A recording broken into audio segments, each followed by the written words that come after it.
This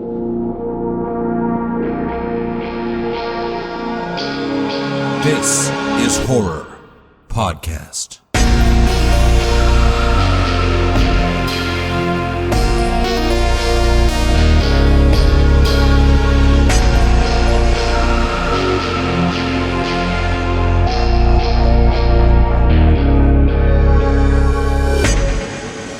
Welcome to This is Horror, a podcast for readers, writers, and creators. I'm Michael David Wilson, and every episode alongside my co-host Bob Pastorella, we chat with the world's best writers about writing, life lessons, creativity, and much more. Today I am chatting to Lena Valencia, the author of the short story collection Mystery Liars. Now, Lena's fiction has appeared in a number of publications, including Bomb, Electric Literature, Ninth Letter, Epiphany, and the anthology Tiny Nightmares. She is the recipient of a 2019 Elizabeth George Foundation grant and holds an MFA in fiction from the New School. She lives in Brooklyn, New York, where she is the managing editor and director of educational programming at One Story and the co-host of the reading series Ditmas Lit. And in today's conversation, I talk to Lena about her early life lessons, her start as a writer, and we dig deep into the aforementioned short story collection Mystery Liars, which is also one of the nominees for a This Is Horror Award. So if you haven't voted in the This Is Horror Awards, I do suggest that you head over to thisishorror.co.uk/awards and have a little look at the categories, and then send in your votes to awards@thisishorror.co.uk. Now, before I get into the conversation with Lena, a quick advert break. A brutal attack during a peaceful drive through the Irish countryside sets the stage for a grotesque tale of body horror, medical abuse, and occult conspiracy theory. Puppet's Banquet by Valkyrie LaCrue. Clay McLeod Chapman calls it a blissful injury upon the reader's psyche. Fans of Silent Hill, Hellraiser, and Cronenberg's The Brood will be consumed by its exquisite nightmares. Puppet's Banquet, out May 14th. Visit tenebraspress.com for more information. It was as if the video had unzipped my skin, slunk inside my tapered flesh, and become one with me. From the creator of This Is Horror comes a new nightmare for the digital age, The Girl in the Video by Michael David Wilson. After a teacher receives a weirdly arousing video, his life descends into paranoia and obsession. More videos follow, each containing information no stranger could possibly know. But who's sending them, and what do they want? The answers may destroy everything and everyone he loves. The Girl in the Video is The Ring meets Fatal Attraction for the iPhone generation. Available now in paperback, ebook, and audio. Okay, with that said, here it is. It is Lena Valencia on This Is Horror.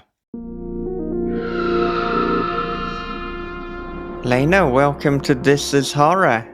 Thank you. I'm so excited to be here. Yeah, I'm excited to have you here. And I mean, when both me and Bob read Mystery Lights, we were absolutely wowed. I think it is one of the standout short story collections from last year, not just within horror, but across all literature. So I definitely want to talk a lot about that. But before we get to the book itself, I want to know, what were some early life lessons that you learned growing up in LA? Early life lessons growing up in LA. Oh, that's a good question. I think growing up in Los Angeles, I always kind of had, uh, from when I was fairly young, like an awareness that I was in Los Angeles, and a lot of that was because LA is in a lot of films. So it was very strange to see like my home city in the movies I was watching.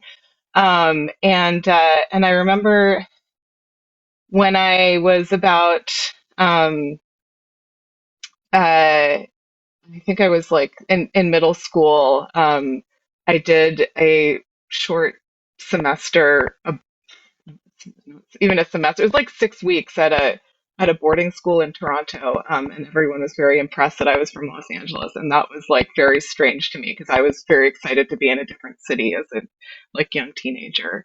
But then I kind of learned about like all the cliches about LA, and they were asking me if I'd seen celebrities, and that just all kind of came as a shock to me because I was like, whoa, I just thought I was from like the every town because that's what I see in these movies. But I think kind of bringing it back to my own writing, and I'm sure anyone could say this about where they're from, but it gave me like a real awareness of place, and I was always kind of curious about about the city kind of growing up. I love to try to find like secret spots in the the hillsides, or have my little my bus routes. I was really into like taking the bus places, and kind of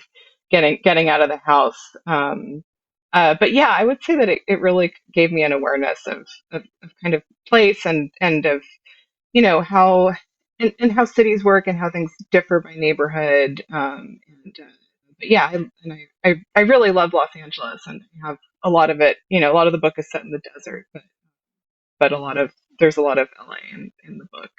And do you think because you were surrounded by artists both within LA, and I understand your parents too were artists, your dad being a documentary filmmaker and your mother also a creative, did you know, or did you feel drawn from an early age that you wanted to be a writer and you wanted to be a creative too, or was that something that came later?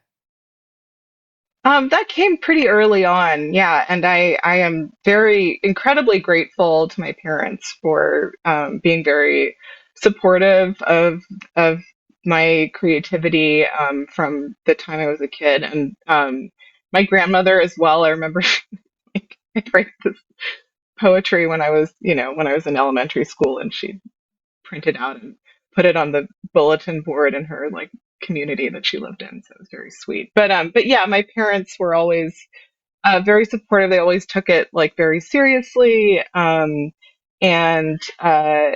so that was really conducive to my growth as a writer, and also just seeing different paths that artists could take, and understanding that there also needed to be like some sort of day job involved. For a long time, my mother was like the breadwinner. She worked in graphic design, and while my father worked on his movies, and like I think that's also a really important lesson for an artist to learn, is that the world isn't just gonna support you for your art. Like, you have to find a way to do it yourself. Yeah, it's a kind of depressing but also liberating realization when you figure that one out. And I mean, the amount of writers that I talk to on This Is Horror, and it's not a full-time thing for a lot of people. It's something that they're doing between the cracks, even New York Times bestsellers. I mean, when we were speaking to Paul Tremblay for a long time, he's been a high school math teacher as well as a novelist, and that's kind of what you have to do. But I think too that each person's path is unique, so there is no set route to becoming a creative or a writer. Yeah, exactly. And I think that's something that is not necessarily reflected as much as it should be in kind of this what people think of as the writing life. as much as I love Stephen King's book on writing, I think it has some incredible advice, and every writer should read it. There's this one part where he says, like, you should write for 8 hours a day, and you're just like, okay, Stephen King, yes, I absolutely should, but not going to work for me. So I do think that, that can kind of be a harsh reality when people realize that it's not it's not going to pay the bills. And in some ways, it's kind of nice to work outside of that, but also, artists should be supported for their work. Um, but yeah, it is definitely, it's always a struggle, finding time in those cracks, and it's been kind of a consistent struggle for me, kind of building a routine.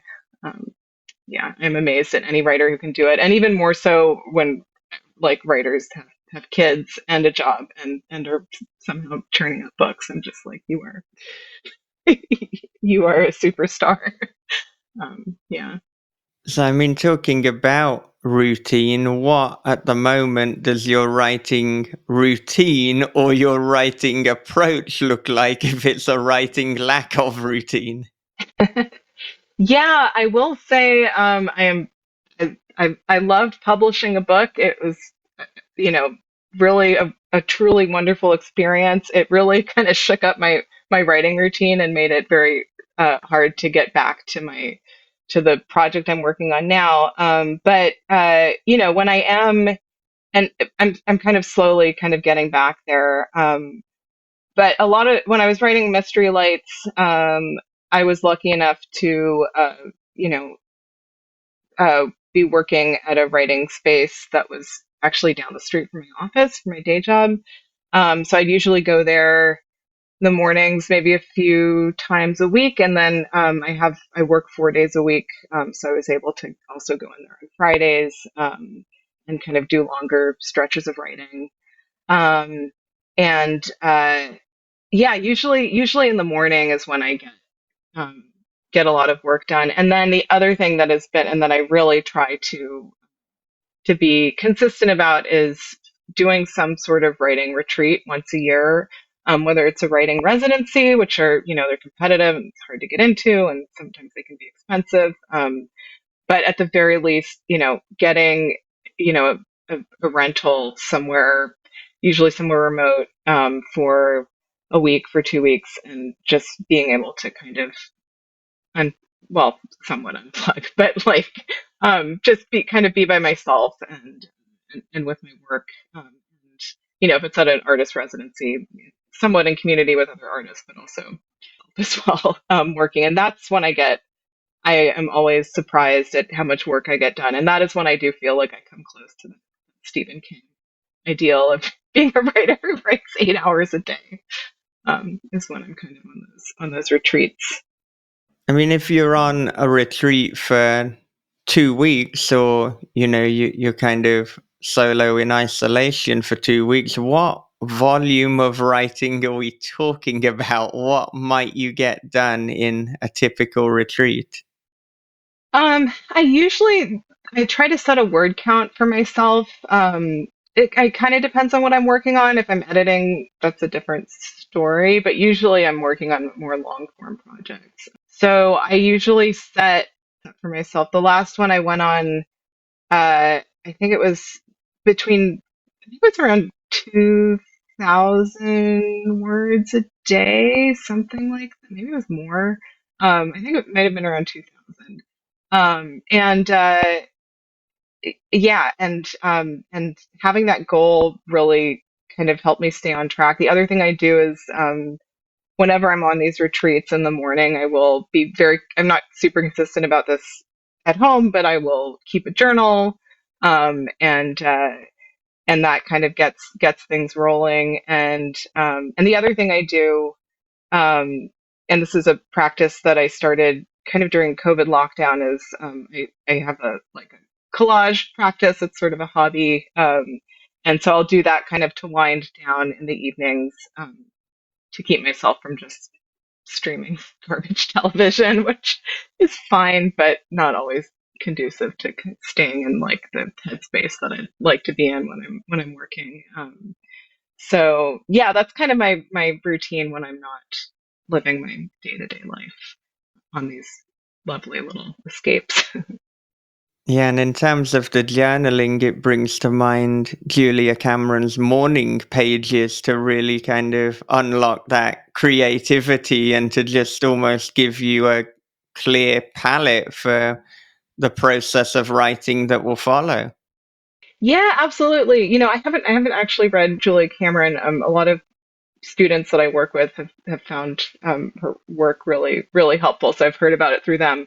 Um, but yeah, it really is, and you feel like you've got something down, even if you're just kind of writing random reflections. And it can also be interesting to, I don't often go back to to those entries, but it can just be kind of interesting to go back and see what I was thinking about when I was working on this scene or something, or even if it's something from personal life that gets in there. But uh, yeah, I find it to be kind of uh, just a nice way to wake up.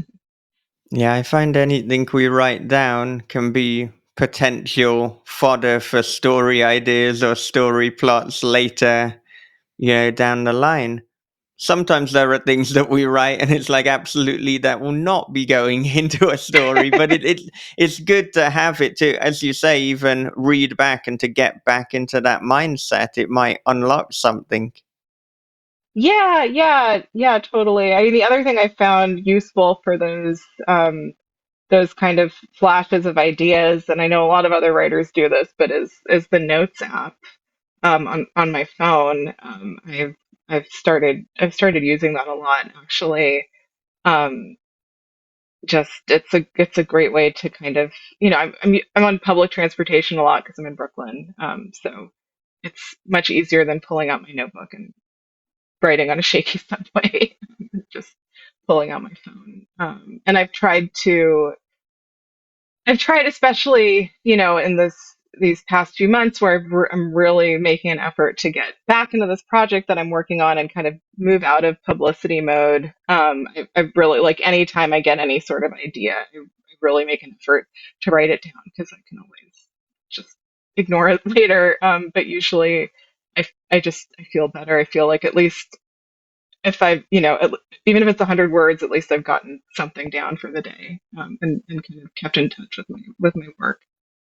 And speaking of being in publicity mode, when you're in that mode, when you're in that mindset, is it possible for you also during the day to be doing writing, or do you have to kind of say, right, this day is dedicated to publicity, this one is writing? How does it work for you? Because I feel this is a dance, this is a balance that so many writers are trying to get right. Because, of course, deep within us, within our soul, we just want to be writing. But it's also quite nice to sell books so you can write more books and get more deals. So, how are you navigating that?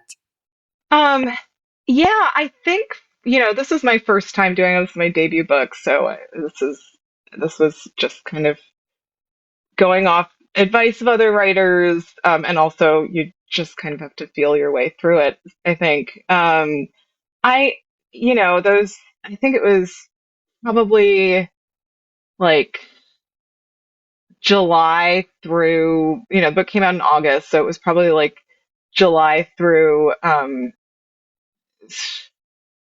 October, November of 2024. I just told myself like don't don't worry about getting any significant writing done on this other project. And there was other, it's funny, as you probably know, when a book comes out, there's other writing that you have to do about the book. So like, I was pitching personal essays and doing interviews and those kinds of things and writing little, blog posts and, all opportunities I was very grateful for. But I think, as I was working on the book, I didn't expect to be like having to like, analyze these stories. I think I went in, kind kind of thinking like, well, I wrote the stories, now people can read them and decide what they think, but that's not really how it works, which in some ways is really great and fun. But it was it did get in the way of kind of creating new work. But I was also able to connect with a lot of readers and with other writers at festivals, and was part of this.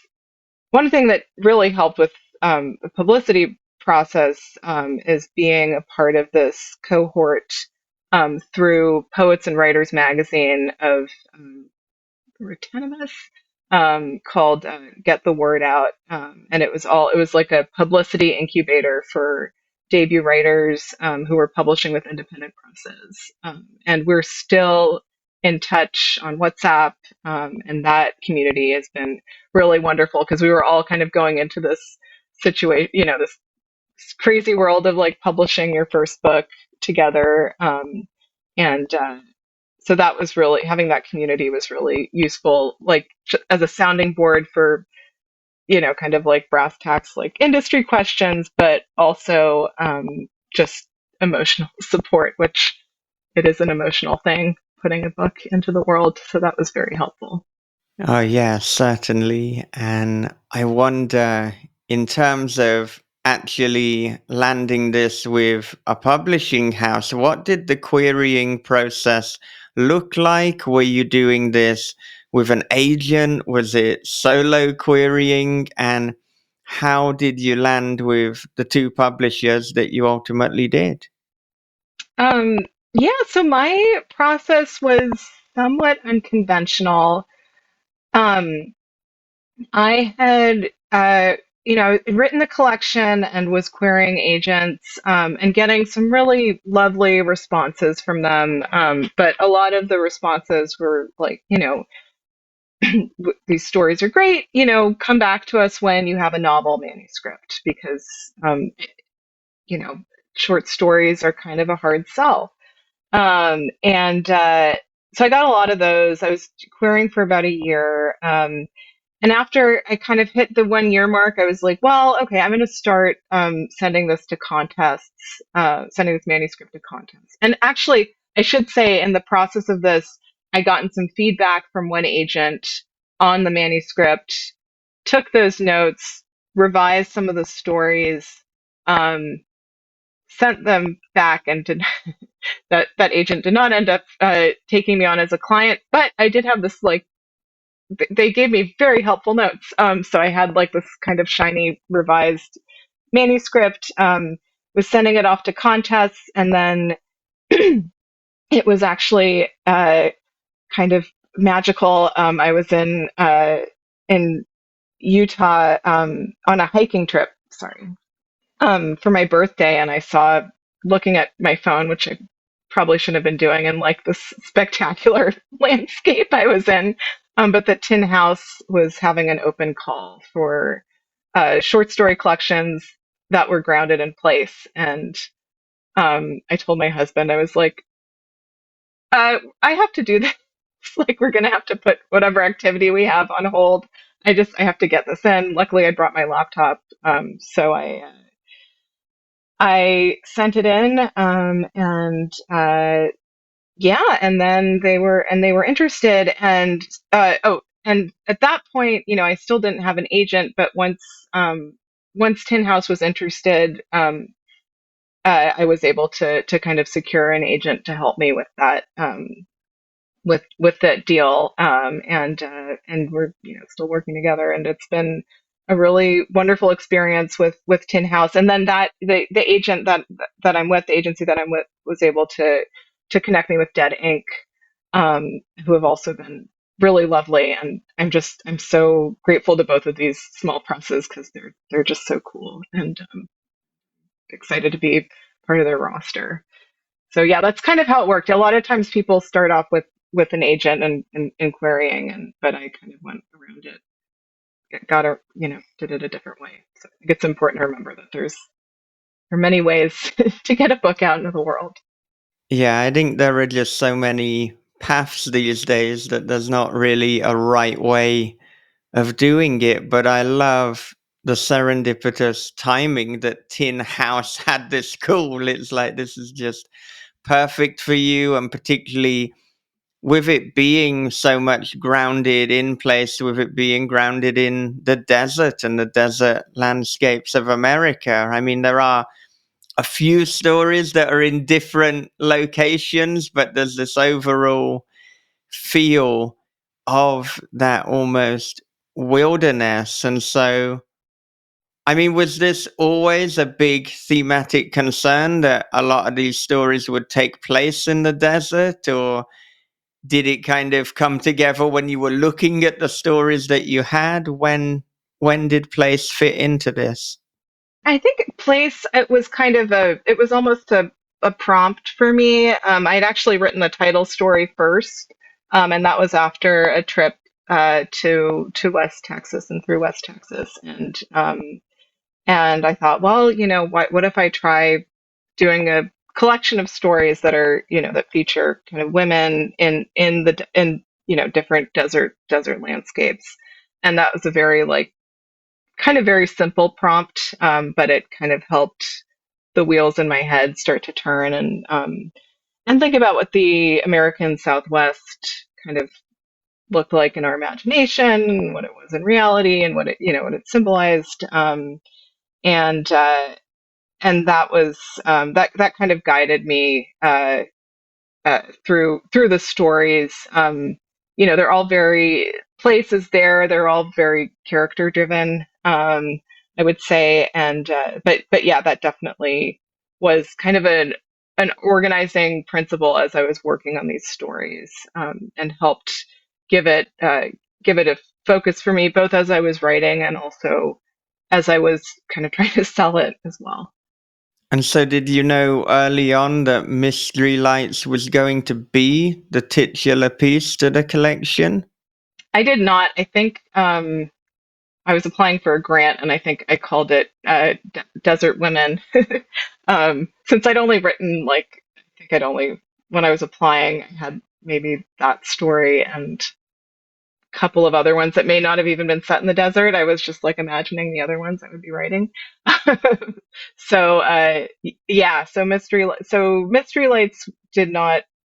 I don't think I decided that would be the title story until I started kind of pulling the stories together and thought that had kind of the most compelling title. And in terms of the inspiration, you said you were on a road trip in Texas. Was there anything that kind of sparked off the story? I mean, obviously there are the real life Mystery Lights, but what was it that kind of drew you to this place and to creating the story?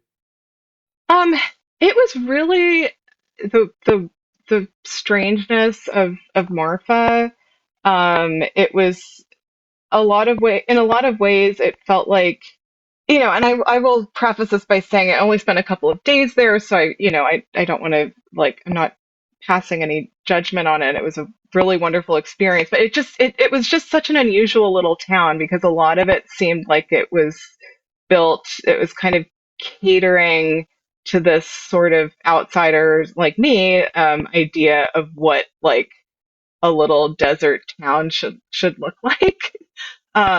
And then it had, there's like a motel that's been turned into this kind of boutique, hotel with record players and in the rooms, and then it has also the element of this lore, right, of the Mystery Lights and this kind of this roadside attraction. Um, and there's also, this didn't make it into the story, but you drive a little bit outside of town, and there's a a border surveillance blimp for border patrol. So there's that kind of violence on the outskirts, and all in this, just this kind of beautiful open country, like big skies. I think the other thing we did is we went to there's a an observatory where they open it up, once a month, and you can go look at stars through their telescopes, and that was really beautiful and really really great. So yeah, all of these things kind of came together, and that was the inspiration for that story. And so, with the real life mystery lights, there are obviously various theories. Could they be orbs? Could they be aliens? Is there something supernatural going on? So, I want to know two things. Firstly, what's your take on what the mystery lights are? And secondly, what is the wildest theory that you've heard? My take is, this kind of goes along with my, kind of guiding thesis for the book, but I don't really have a take. I'm kind of agnostic, I did not personally see anything. I've spoken to people who have seen them. I spoke to one writer who was like, "Oh yeah, I've seen them a couple of times." And so if you believe that you've seen them, then I believe you. I cannot say for certain what they are because I haven't seen them. I've seen like videos of them. I It was so long ago that I was doing research for the story that I actually can't remember what the most bizarre theory it was. I think the ghost. I have heard that they're ghosts, and that seems like a little bit of a stretch to me. But again, I don't know. Maybe I'm not one to put any of those down. Uh, or they could be drones for a viral marketing ploy. Like, I don't know. So yeah, I don't. I don't. I'm not an authority on that. So I don't know what they are. And since you've posited the idea of ghosts, I mean, how does that fit in with your own beliefs in terms of the supernatural or lack thereof? And I understand, to jump forward to another story, that you may have experienced a ghost, which inspired Clean Hunters. So let's talk a little bit about your own beliefs and what did or didn't happen at that hotel. Sure. Yeah.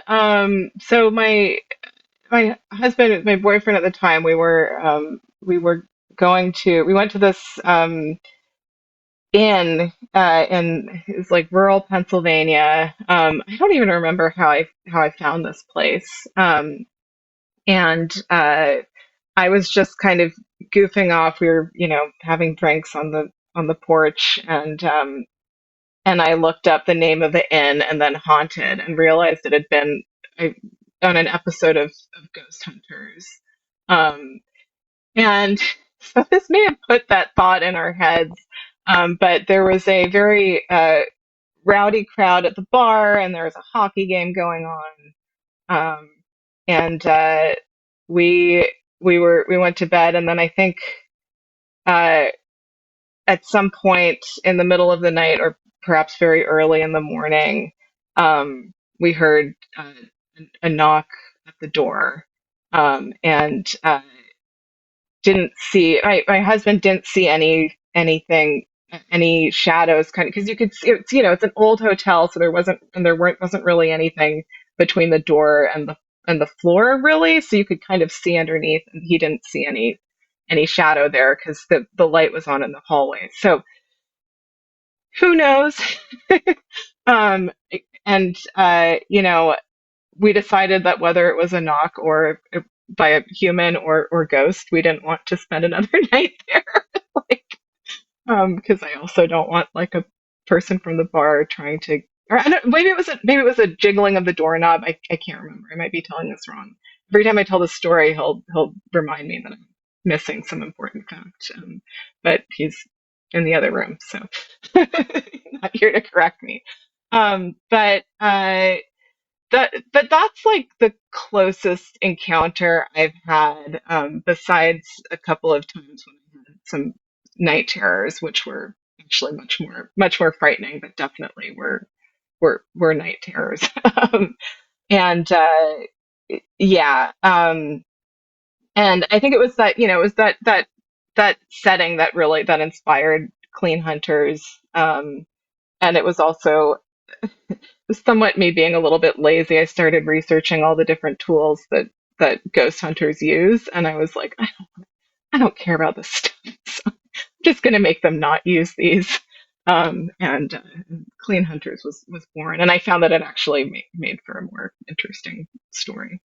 Yeah, well, I think as well with Clean Hunters, there's almost a dynamic as to what you will do to kind of be accepted. And so there's like much more like a kind of personal connection between the two protagonists within, um, that story. Yeah, it's this idea that you really, you can never really know someone, and that's that was kind of what was driving that story, is that idea. What that would do to these two characters.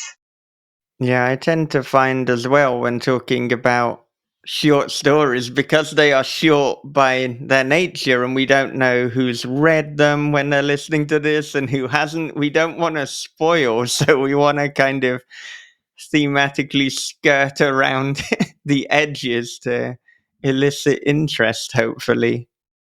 Yeah, I hope I'm not spoiling them.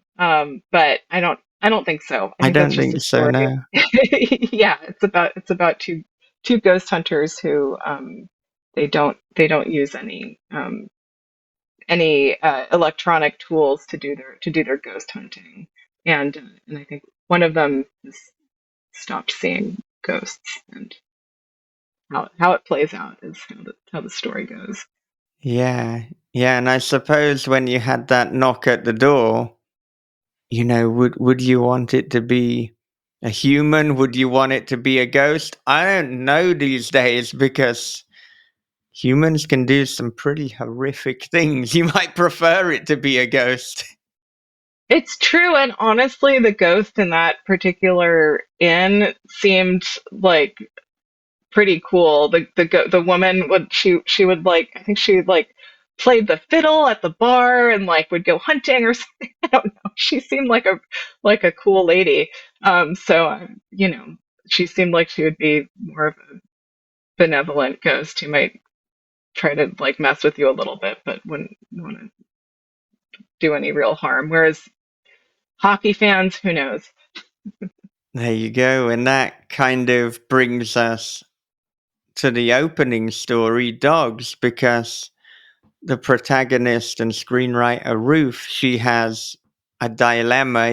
Would she rather be chased by a pack of stray dogs, or would she rather get into the car of a man that she doesn't know? And kind of reminded me of this thing that has been doing the rounds, I guess, a few months ago. If you're a woman hiking in the woods alone, would you rather encounter a bear or a man? And I thought this is kind of riffing off that. Yeah, that meme definitely came out long after I'd written the story, but it is, it's the same idea, is this idea that uh, these you can't really know what's going to happen when you're a woman who's alone, and I don't know that I'd want to encounter a man or a bear, I guess. But yeah, that was what the story was playing with, and this idea of danger, and kind of what you know the character perceives as dangerous versus what is actually dangerous. And then on top of that, she's someone who's kind of built her career in creating these kind of harrowing situations for these female protagonists, and which is the nature of slasher movies, right? And Final Girls, and kind of putting that all together, and seeing what that would what having that background would do to someone were they to be in like kind of a real life situation. Yeah, and I understand that you found yourself in a similar situation where you had to hitchhike because you were being chased by these stray dogs. So when did that happen? How did that happen? Yeah, I mean, chased is a little bit of a strong term. I was on a writing retreat. I was in New Mexico, and I'd been working on like I'd actually been working on a kind of intense scene, and was like, I just need to kind of clear my head. So I was already in this like kind of weird headspace, and so I went for a walk, and there was the property that I was staying on. There was this very sweet dog that would kind of like run around and take care of everyone. And then I guess once you left it, you were there were other dogs that were not as nice and sweet. So I was walking down, and I did these dogs started kind of coming after me and barking. And I, I think I wasn't far. I was probably like within 5 or 10 minutes from my rental, but I was not taking any chances. So when um, I saw an SUV drive up, I was like, I'm just gonna flag them down. It was a very nice couple, wherever they are. Thank you. Um, and but there was this one comment where like the driver was a man, said to me like, well, they probably wouldn't have done anything to you. And then his wife was like, you don't know that. And I was like that's this dynamic. Like I can work with this. Like I didn't. It's true. I didn't know that. And they also probably might not have done anything. Like, but I just you don't know.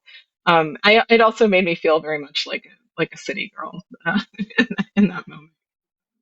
But yeah, I remember just being, absolutely terrified. I remember like, I write about that in the story, is like feeling my heart in my chest, and like realizing that there wasn't really anything I could like I didn't really know what to do in that situation except for kind of get into a car and be driven away. Um and but it ended up inspiring this story. So I I wouldn't want it to happen again, but I guess I'm in some ways grateful that it did happen. Yeah, and I think this is one of the more overtly horror stories in the collection. Although the tension and the horror, it's not in what happens, but in the possibility of what could happen, which I tend to find is even more terrifying. So there's just this thread of foreboding throughout and anxiety. This is very much anxiety horror. Yeah, I love that. I think that's a type of horror that I connect with, probably because I'm an anxious person. Um, but that was really intentional, and the story was kind of was building in that tension, and even kind of using like the shape of the hill, as kind of as like a guiding structural shape for the story, and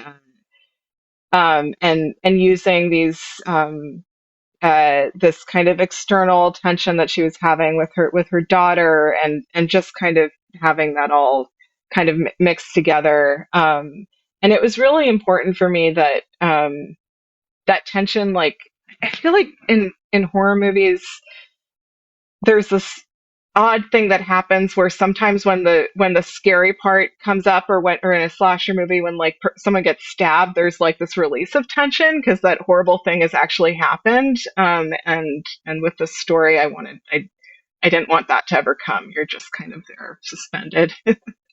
um, and so in some ways it's uh, I guess there's a sense of relief that nothing happened, but you never get that that sort of weird satisfaction that comes with um, watching someone get stabbed or something on screen in a horror movie. And I say, yeah, it's yeah, I will stand by that. there is a weird satisfaction. I think, though, that because we don't quite get that resolution or we don't get the answers, it means that the possibility of something horrific happening continues off the page. So then it becomes a lingering horror. So I kind of like horror that doesn't answer everything, because then it stays with you. If you've got the stabbing, for want of better phrasing, then okay, it's a closed loop. But what you have here is an open loop. You know, in some weird kind of Lynchian nightmare, maybe she is perpetually for infinity trapped within that car. We don't know.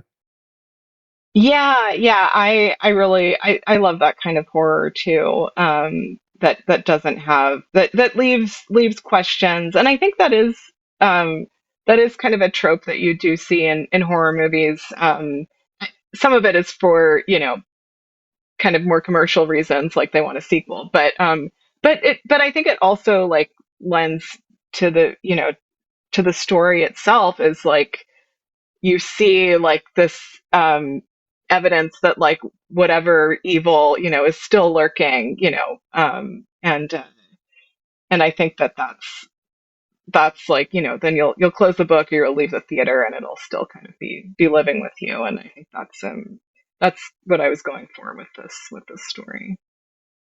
And I understand that from an early age you've been interested in and a fan of horror movies. So I'm wondering, what were some of the first horror movies that really captured your attention and imagination? Oh, um yeah, I was probably a little young. Watched a lot of horror movies. I think the first one that really kind of affected me was The Shining. And it was it, first of all, there was a kid in it. I think I watched it when I was probably a young teenager. And and that one was that really, I mean, that one really freaked me out. I think the one that I that that like really scared me the most, and to this day I still kind of terrified to watch it, is The Exorcist. I remember watching that at a sleepover party, and just again, like the character was, I think she was actually around the same age that I was, and that was terrifying. And then as I got a little older, I started watching a lot of David Lynch, and he was, his films, and then eventually Twin Peaks, which I watched, when I was in college.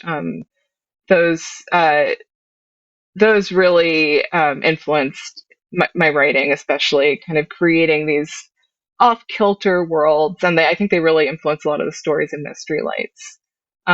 This kind of, he's very good at building this kind of menace, and in situations that shouldn't necessarily be menacing, and working with nightmares like I've never seen anyone who can really quite match his ability to create a nightmare on screen.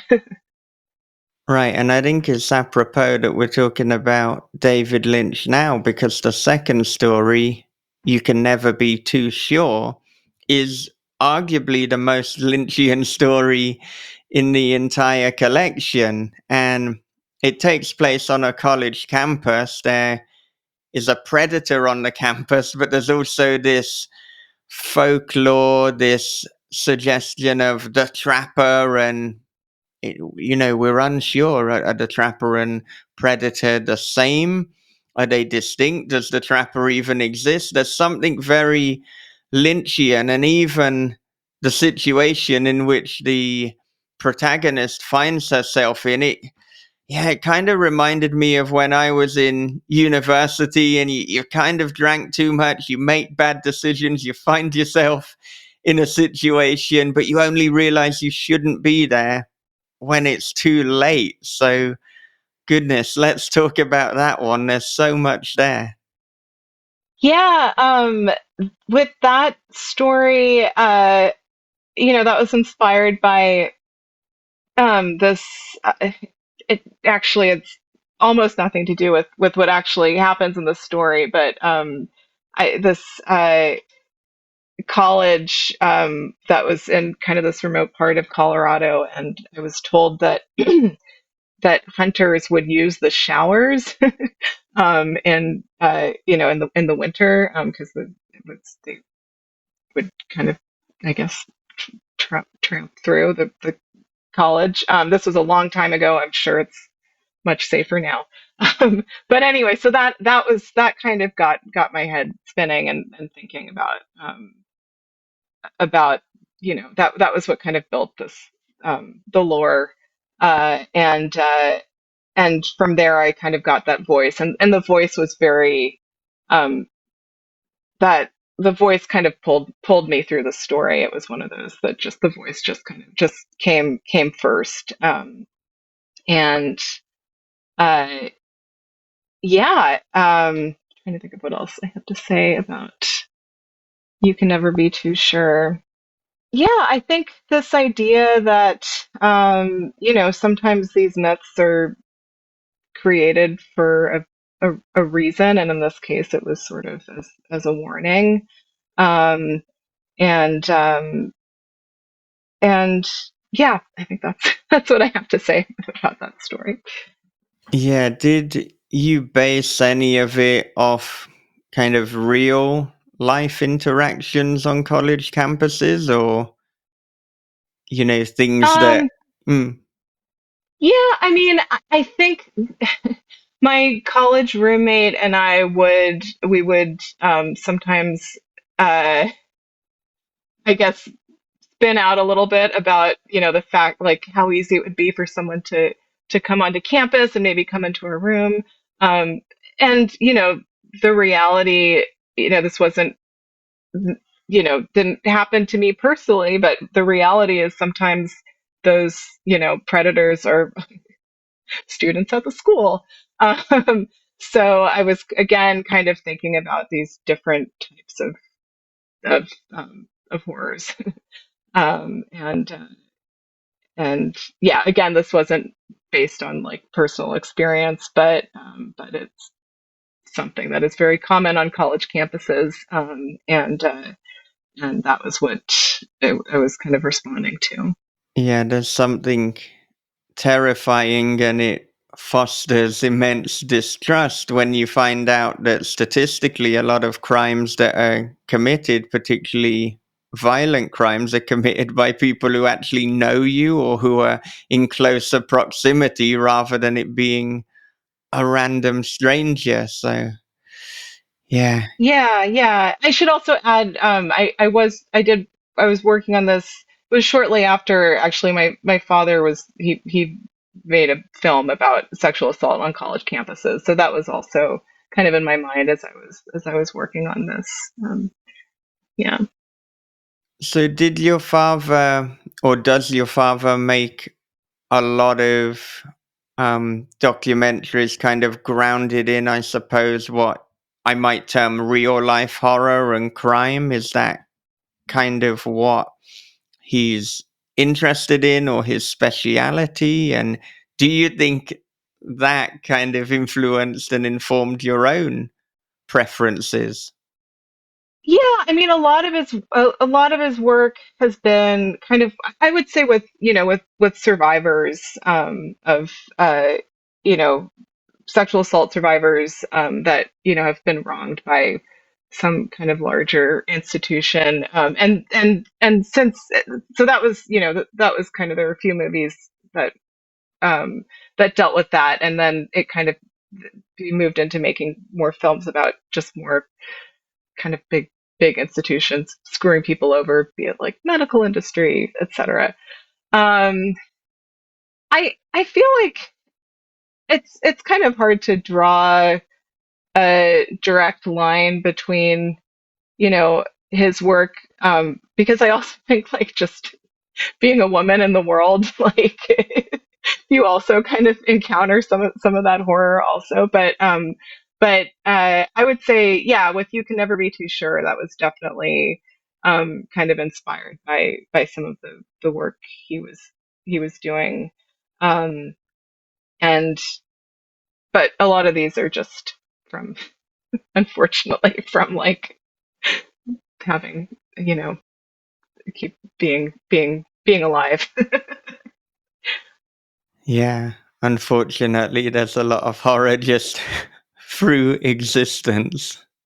Yes, yes, yes. And so, I mean, I'm wondering, since you said that you wrote this while your dad was working on this specific documentary, what is the oldest story within this collection, or the story that you kind of got the germ for the idea the longest time ago? I'm wondering what period these stories span in terms of oldest to most recent. Yeah, so just to clarify, like, yeah, you can never be too sure. I think that was written, it was it was probably a couple years after that the the film about the assault on college campuses called The Hunting Ground. It was probably a couple years after that came out that I wrote it. But I think the oldest story in the collection, um, I think it is, I think it's Clean Hunters. I think that's the oldest story in the collection. A handful of these stories, or maybe it was just about three of them, were from a previous collection that I've been working on but never got published. But I felt like some of the themes were similar to what I was working on with some of the desert stories and some of the newer stories. So I moved them over. Um, so I would say in all, these stories is probably like a 10-year period that I was working on them. Um, the newest one is actually the last story in the book, Vermillion. That one I wrote in the span of a couple of months. My editor asked me if I had any other stories for the collection, and I was like, yeah, I do. And it was maybe a page of notes. So I was able to turn that into a whole story pretty quickly. But yeah, about a decade worth of work. So your editor asked for another story. Were there any that were cut from the original submission? Yeah, she didn't actually. I mean, I think she was just asking if there were any out there. But yeah, there was one story that didn't make it in. It was actually published in Lady Churchill's Rosebud Wristlet. It is called Blood Pool. I felt like the voice was a little similar, actually, to the voice in You Can Never Be Too Sure, and it was also kind of close to the voice in Bright Lights, Big Deal, and I didn't want that voice to sort of overtake the collection, so my editor and I decided to pull that one out. Right, and Bright Lights Big Deal is, of course, a very on the nose nod to Jay McInerney, and of course the second person perspective that goes with that. And it's, of course, a story that is unabashedly New York. So, I mean, did you want to have, I suppose, as a nod towards where you are now, this very New York story within this desert collection, almost enclosed within a desert setting? Yeah, when I was working on that one, I wasn't really thinking of it in terms of even fitting into the collection at all. Again, it was when I was kind of looking at the stories uh, as a whole that I was like, well, this does have some connection with some of these other stories in here.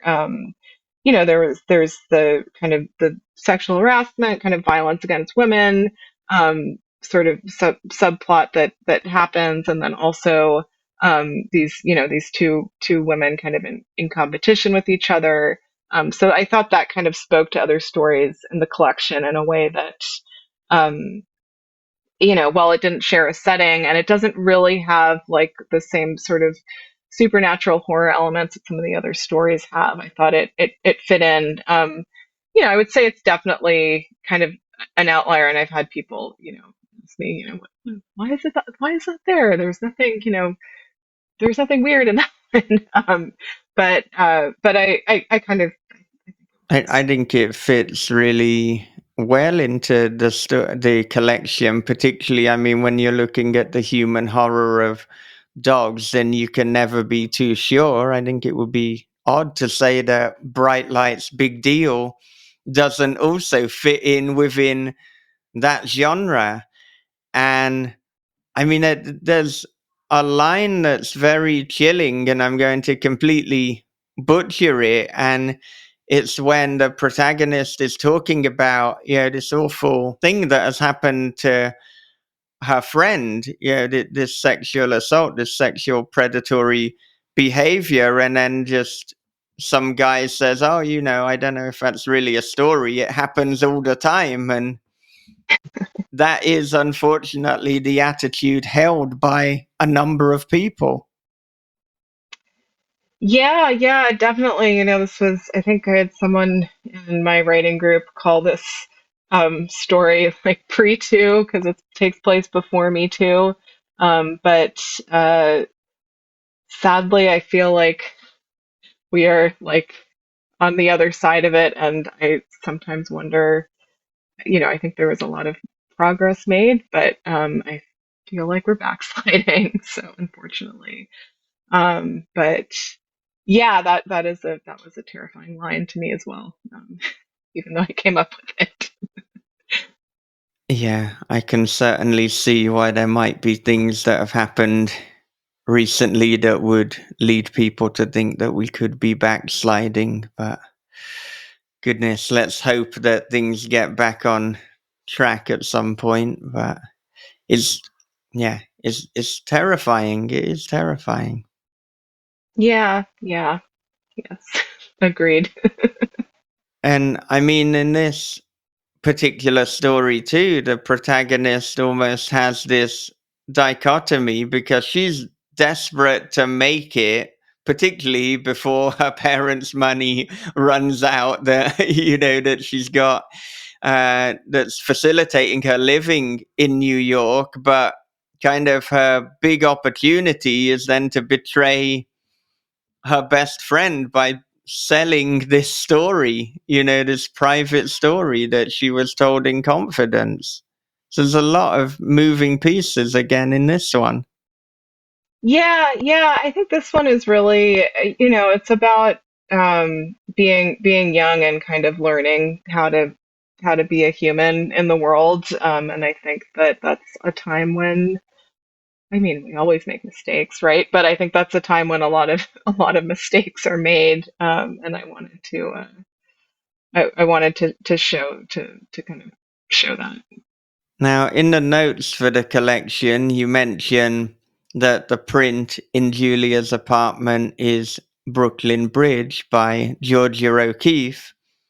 If we backtrack to the previous story, The White Place, this is also inspired. The painter is based on parts of Georgia O'Keeffe's life. So, I mean, how important is Georgia O'Keeffe to you? And is this where the story started, The White Place? I was, I think I like Georgia O'Keeffe's work. And I think she's like a very important painter. I was really interested in kind of the myth of Georgia O'Keeffe, and kind of, I don't think I've ever been anywhere. I was in Abiquiu and in Santa Fe. I don't think I've ever been somewhere where like a woman painter has been like as admired, and just she's just everywhere, which is it was kind of just incredible to me. And wonderful in some ways, but also like, it was, yeah, it was cool. Uh, so so that was kind of what I was looking at in The White Place. And that story actually started. It started with there was another voice that was in kind of in contemporary times, and because the story's set in the 70s, and the orb was kind of the um, connective thread through these voices. And then I realized that I was just more interested in in the characters in the 1970s timeline. So I cut that, but it started out as a contemporary story with the idea of George O'Keeffe kind of in the background, and then and but eventually that kind of fell away. Yeah, and of course, another element that we haven't mentioned are the UFOs.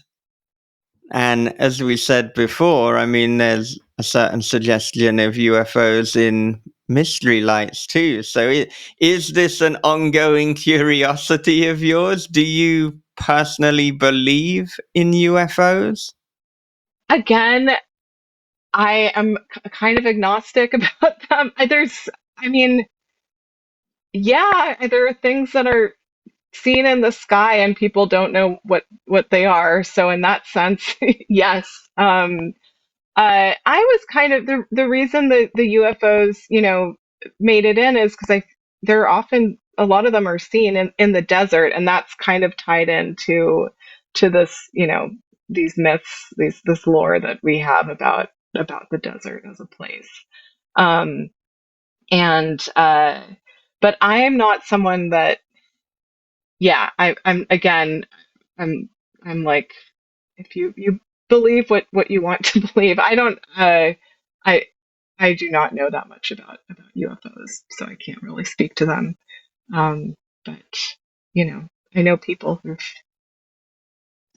claimed to have seen them, so but who am I to say? Yeah, I tend to find that my belief on both ghosts and the UFOs is almost similar to the X-Files in that I want to believe. It's like I haven't seen something, but let's show me something. Not too violent, like just a relatively friendly ghost, like the one that you mentioned in the inn who just plays music Yeah. and things. That a cool ghost. Yeah, and I want to hear your stories about them, right? I love a ghost story. Tell me your UFO stories, tell me your ghost stories. Creep me out. Like that's what I love about this, the the supernatural and the unknown is the kind of the stories that they inspire. I just think too that this possibility adds another dimension to life and to the world. It just makes the universe more exciting. Yeah, yeah, and I mean that was something that I think I kind of added in a later draft of Clean Hunters is this idea that, there's the idea that there's something beyond what we know. And I mean there is, right? Um but but yeah, I think like ghosts and UFOs are kind of a symbol of that, whether they are, you know, how they're portrayed in the various media that we consume, whether that's real or not, or there's something entirely different. But yeah, again, like I feel like if you go to a party and ask people to tell you about a time that they saw a ghost, you're going to get some really interesting responses. And so in that way, it's like kind of brings people together in a funny way. Now, you mentioned before that Vermillion was the latest story that you wrote, and I wonder if Vermillion and Trogloxene are companion pieces because, yeah, there's certainly the similarity in terms of missing people, albeit one of them returns from this bizarre cave system, although something has gone on when she returns. It's not quite the same. Are they meant to be companion pieces, or is it just thematically they have similar concerns? They're kind of in the same universe, right? Because in Vermilion, the couple is listening to a podcast that is about what happened in Troglazine. So it's like it's like the Mystery Lights universe, I guess. Um, I wrote Vermilion after I wrote Troglazine, and again, I thought that it was, as I was conceiving of it, it was already kind of sharing that theme of kind of a lost girl, right? And so I thought that it would make sense to kind of have them linked together. And there was a certain point as I was working on the stories where I considered making them linked, but it would have just been too imposing too much artificial structure onto them, and I don't think they would have held up to it. But those two I did decide to link. I love a linked collection, and I love those. It's almost like Easter eggs. Um, and so I put it in. Yeah, I think as soon as you realize, the podcast they're listening to is about the story you just read like 4 stories ago, you're like, hang on a minute, what's going on here? And I mean, I think that they're both, incredibly effective, but goodness, that with Trogloxene, it it's just so disquieting. When somebody goes missing, usually when they're found, that's the relief, that's the end, that's the resolution. But in this situation, it's almost like the inciting incident. That's when the horror really steps up. Yeah, yeah. Yeah, that one was yeah, I wanted to think about kind of what the aftermath would be. I mean, that was inspired by that the cave rescue in Thailand, like very, very loosely inspired by it. And it was this one word that was used, which was quarantine, that the boys had to be put in quarantine, obviously, so they wouldn't, spread any illness. But at that time, this was pre-COVID. I was like, oh, quarantine, like what happened to them down there? And that was when my mind started moving to something more like science fiction. So that was kind of where how Troglodyne came to be. Yeah, there's something post-COVID that has affected the kind of response to the word quarantine now. It shifted meaning, it shifted the image that it conjures up. Definitely, yeah, it is much less science fiction now, much less fiction now. Uh, but that's what happens. Yeah. Now, I know that we're coming up to the time that we have together today, but we haven't even mentioned the Reclamation yet. And I know that we don't have enough time to really dive deep into it, but I mean, goodness, in terms of the satire on wellness culture, I wonder, were there any particular incidents or cults or influences that you really drew upon? I mean, there's so many that you could have drawn upon, quite frankly. Um, a lot of them, without naming names, since I don't want to get in trouble. Um, but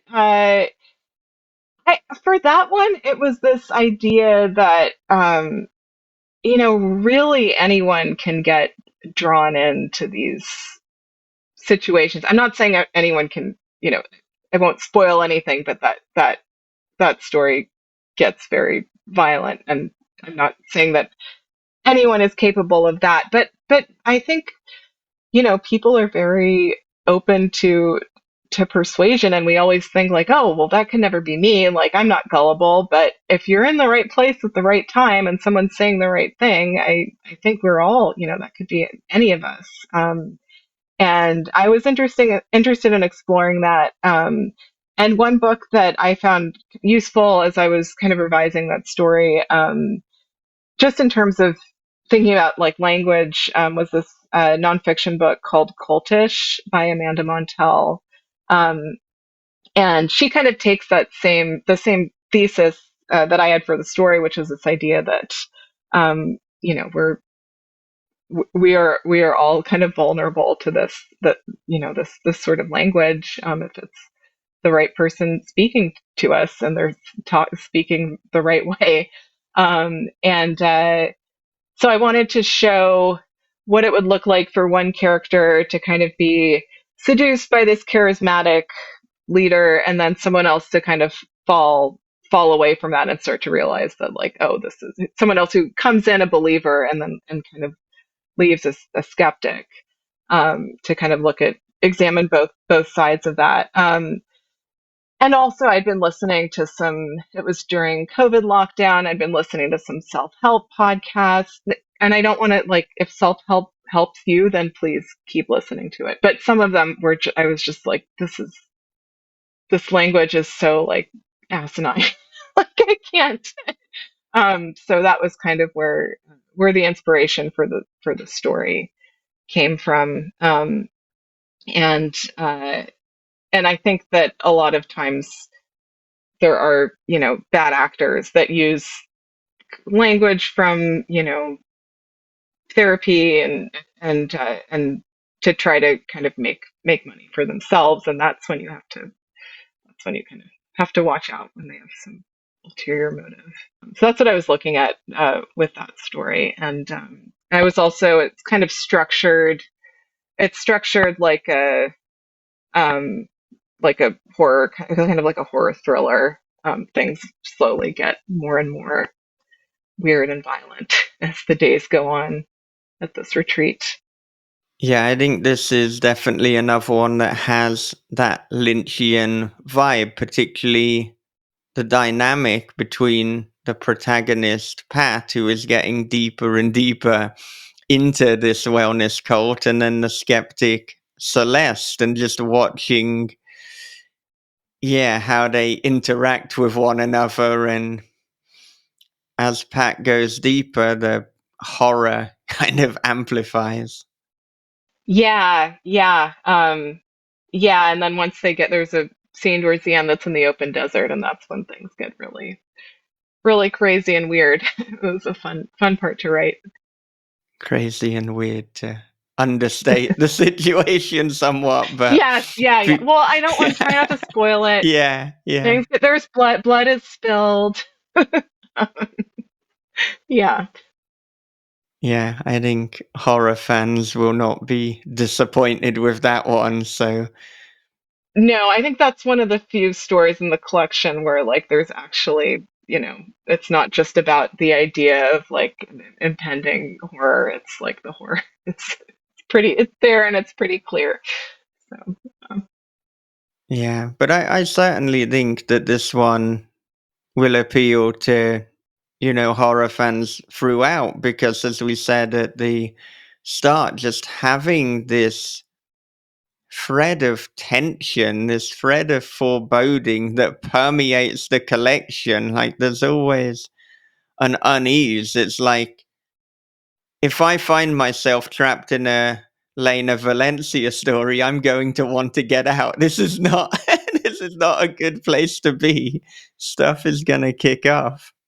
yeah. It's funny, as I was working on these and as I was, querying for the collection, I thought of them as, kind of genre bending, but I never really thought of it as as horror. And it wasn't really until I started getting such a, like, warm response from the horror community, which is wonderful. The community is really great, that I kind of started seeing it as horror. And a lot of these they are horror. So that's been a really kind of just great little treat in terms of putting a book out into the world. It's, you forget that readers are going to see it differently than you intended, and sometimes that's a nice thing. Yeah, I think, like so much good fiction, Mystery Lights is something that can't really neatly be put into a genre box. I mean, yes, it is horror, it's also social commentary, it's literature, it's speculative fiction, it's all of these things. Sometimes people will try to have a binary, it's this or it's that, when it's both, it's everything. Yeah, I think it's dangerous to try to write just to, or at least for me, I don't like trying to write just to fit into a certain genre box. I feel like that kind of kills any creativity that I have. So they're a little all over the place, but I like reading stuff that does that. So I hope people like reading my work too.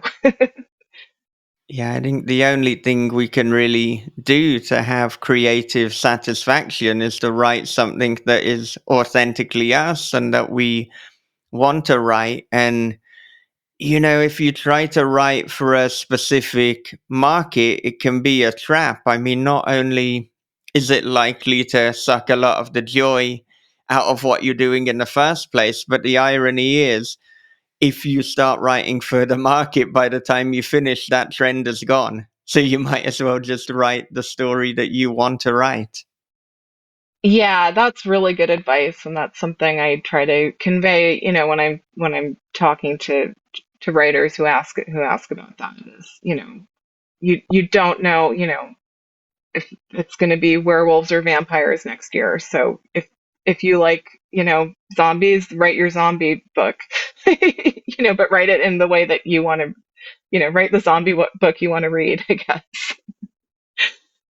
Exactly. And the only story that we have yet to mention is the penultimate story, Reaper Ranch. And it's kind of apropos that we mention it because it's almost full circle, because the dedication to the collection is to your grandmother. And I believe that this one was based on or kind of loosely inspired from your grandmother's real life diary that she gave to you after the passing of your grandfather. Yeah, yeah. Found that she gave me a lot of her correspondence, and one of those was this kind of grief diary that she kept, where the entries were all addressed to him. And the story has nothing to do with my grandmother, except for that form, which I found like very compelling. So I kind of used that to write this sort of supernatural horror story through through diary entries, which is a form that was really it was challenging, and it was fun to work with, and yeah, I think the real challenge with that, and this is something, I have a writing group and I showed it to them, was making sure that people believed the narrator, and didn't assume that she was just having had dementia or something, and really trying to kind of keep it grounded in that way, but yeah, and it was also it was about grief. I mean, that was the other thing I took out of the out of the diary, because it was a grief diary, um and yeah. And for those listening who might want to write a diary format or an epistolary story, do you have any advice in terms of what they could do to execute that most effectively, or equally some of the things that they might want to avoid? Oh man, I'm working in that form right now, so I would like advice too. uh Let me think for a second on that one. um I think it's important to remember that while it is in the epistolary form, you are also writing a piece of fiction. So, if you're reading an actual diary, it might have, something like, today I, went to the library and checked out this book. And in your fictional diary, you have to have something that's kind of going to work within the plot, and I think that's the biggest challenge. There's going to be this sort of this artifice, and it's kind of learning to kind of work with that, but still make it feel like a real diary. Um, but yeah,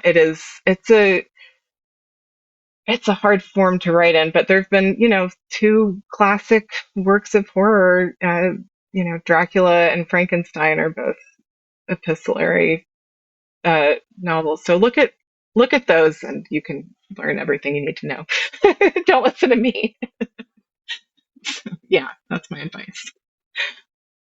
So in terms of the future, you've said that you're working on a novel. You said that you're working on something epistolary now. So does that mean that the novel that you're working on is an entire epistolary piece? I don't know if it's going to be. It's still a little early days right now, even though I'm like, you know, a ways in. But I think that's going to be a large part of it. Will be in kind of these documents and letters. So that's what I've been working with right now. Is there anything further that you can say about this novel? And the answer might be no. It is going to be horror. Like it is a horror novel. But and there are monsters. That's all I can say. Well, I think that's enough to pique the interest of everyone listening to This Is Horror. So thank you so much for spending such a long time of your evening chatting to me today. Thank you, Michael. This was really fun. I really appreciate you having me on the show and highlighting Mystery Lights. So where can our listeners connect with you? I am on Blue Sky, just my name, Lena Valencia, and then also same on Instagram, and then I have a website, which is again lenavalencia.com. Okay. Do you have any final thoughts to leave the listeners with? Oh man, I don't know. Keep reading, keep writing. So how we get through the horror of reality. So that's all I got. Be kind to each other. I don't know. Yeah. All right. Thank you again. Thank you so much. Have a great night. Thank you for listening to This Is Horror Podcast. If you enjoy the show and want to support us, then please consider becoming a patron at patreon.com/This Is Horror. You'll get early bird access to each and every episode, and you can submit questions to the interviewee. You'll also automatically become a member of the This Is Horror Discord. And every year, there are bonus episodes for patrons only, such as Story Unboxed, the horror podcast on the craft of writing, in which Bob and I, and sometimes a special guest, will dissect a short story or film and let you know writing lessons and takeaways to improve your own writing. Another great way to support us is to leave us a review on the Apple Podcast app or website. And if you want to watch the video version of the This Is Horror podcast, join us on YouTube, youtube.com/@thisishorrorpodcast. You can subscribe there and get notified every time there is a new video. And however you support us, I thank you in advance. Okay, before I wrap up, a quick advert break. It was as if the video had unzipped my skin, slunk inside my tapered flesh, and become one with me. From the creator of This Is Horror comes a new nightmare for the digital age, The Girl in the Video by Michael David Wilson. After a teacher receives a weirdly arousing video, his life descends into paranoia and obsession. More videos follow, each containing information no stranger could possibly know. But who's sending them, and what do they want? The answers may destroy everything and everyone he loves. The Girl in the Video is The Ring meets Fatal Attraction for the iPhone generation. Available now in paperback, ebook, and audio. A brutal attack during a peaceful drive through the Irish countryside sets the stage for a grotesque tale of body horror, medical abuse, and occult conspiracy theory. Puppet's Banquet by Valkyrie LaCrue. Clay McLeod Chapman calls it a blissful injury upon the reader's psyche. Fans of Silent Hill, Hellraiser, and Cronenberg's The Brood will be consumed by its exquisite nightmares. Puppet's Banquet, out May 14th. Visit tenebraspress.com for more information. Well, it is almost time for me to leave you for this episode. But I have a final ask, a final request, and that is if you are interested in reading a dark comedy, very much emphasis on comedy, then I would love it if you would pre-order my forthcoming book, Daddy's Boy. It is available on May 6th in paperback and ebook and audio, narrated by Josh Curran. And you can pre-order it now in ebook on Amazon, or you can pre-order the paperback directly from This Is Horror.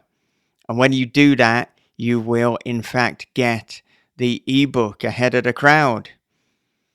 And if you're on the edge about Daddy's Boy, or you want to experience it a little bit more, you can become a patron at patreon.com/Michael David Wilson, completely free of charge, and you will get to read Chapter 1 of Daddy's Boy in its entirety.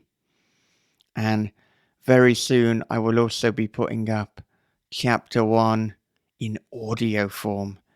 So the Michael David Wilson Patreon, which is patreon.com/Michael David Wilson, there are paid tiers, but there is also the free tier. At the free tier, you are going to get Chapter 1 of Daddy's Boy. It is not behind a paywall, so do check that out. Do support me if that is of interest. But with that said, until next time, with Sophia Ajram, take care of yourselves, be good to one another, read horror, keep on writing, and have a great, great day.